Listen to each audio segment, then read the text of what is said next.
நம்ம எல்லா காய்கறியும் போட்டு காரக்குழம்பு செய்கிறது எப்படின்னு பார்க்கலாம்.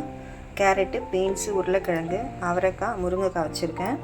ஒரு பெரிய வெங்காயம், அதுக்கப்புறம் ஒரு பூண்டு, 2 தக்காளி, தாளிக்கிறதுக்கு கடலைப்பருப்பு, உளுத்தம்பருப்பு சேர்த்துருக்கேன். எண்ணெய் சேர்த்துக்கலாம். ஆயில் சேர்த்துட்டு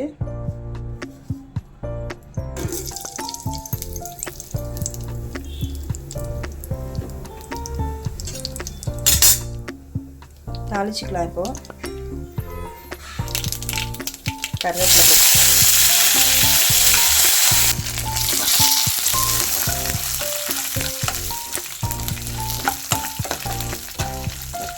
உளுத்தம்பருப்பு, கடலைப்பருப்பு சேர்த்துட்டேன்.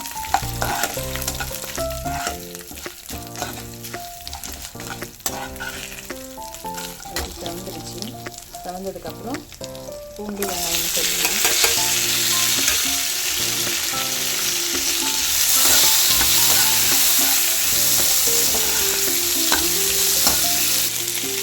மஞ்சள் பொடி சேர்த்துக்கலாம்.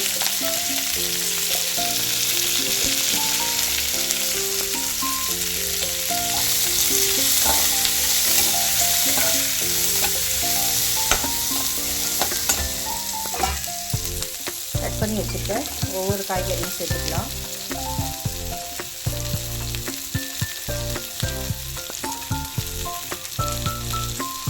ஒரே மாதிரி சாப்பிட்டு போர் அடிக்குதுன்னா இந்த மாதிரி எல்லா காய்கறியும் போட்டு காரக்குழம்பு வச்சு சாப்பிட்டோம்னா திருப்தியாக இருக்கும்.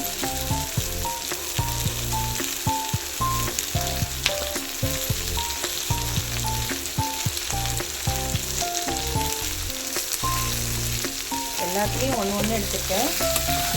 அவரைக்காவும் பீன்ஸு மட்டும் ஒரு 10 சேர்த்துருக்கேன். மற்றதெல்லாம் முருங்கைக்காய் 1, கேரட் 1, உருளைக்கிழங்கு 1. அதுவே பாருங்கள் நிறைய காய்கறி ஆகிடுச்சு. எங்கள் வீட்டில் இருக்கிற நம்பருக்கு ஏற்ற மாதிரி காய்கறி கூட்டிக்கோங்க. நிறைய காய்கறி சாப்பிட்டா நல்லது தானே உடம்புக்கு. அப்படியே நல்லா வதங்கிட்டோம் 2 நிமிஷம். காய்கறி நல்லா வதங்கிடுச்சு. காரக்குழம்புக்கு மட்டும் இப்படி காய்கறி நல்லா கொஞ்சம் வதங்கின வாட்டி செஞ்சோம்னா நல்லாயிருக்கும். சாம்பாருக்கு வேணும் அப்படியே கட் பண்ணி போட்டுக்கலாம். அந்த காரக்குழம்புக்கு வதக்கி செஞ்சதுனால டேஸ்ட்டாக இருக்கும். தக்காளி அப்படியே வதங்கட்டும்.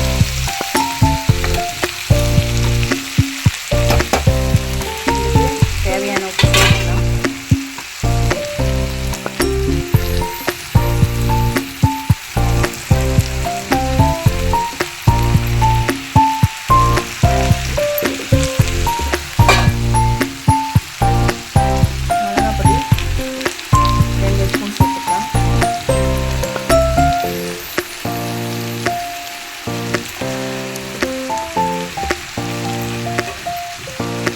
சிம்மில் வச்சுட்டு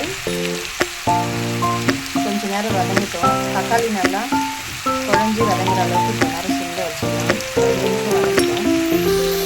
மூடி போட்டு மூடி வச்சுக்கலாம்.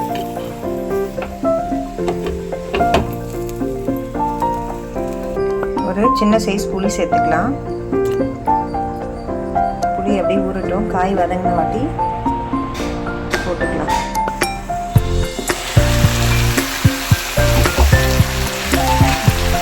காய்க்கு நல்லா குழம்பு வச்சுக்கலாம். தக்காளி நல்லா குழந்தையாக வந்துடுச்சு.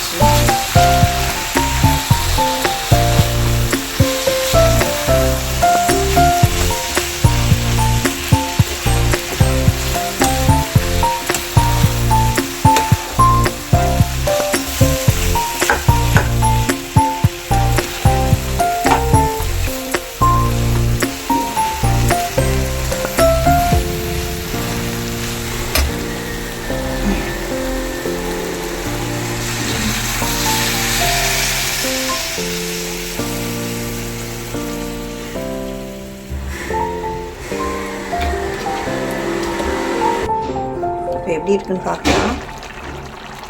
காய் நல்லா வெந்துடுச்சு. இப்போது புளி தண்ணி கொஞ்சம் சேர்த்துக்கலாம். உங்கள் மிளகாத்தூள் கொஞ்சம் காரம் கம்மியாக இருக்குன்னா பியூர் மிளகாத்தூள் கொஞ்சம் சேர்த்துக்கோங்க. வெறும் மிளகாத்தூள் கொஞ்சம் ஒரு அரை ஸ்பூன் அளவுக்கு சேர்த்துக்கோங்க.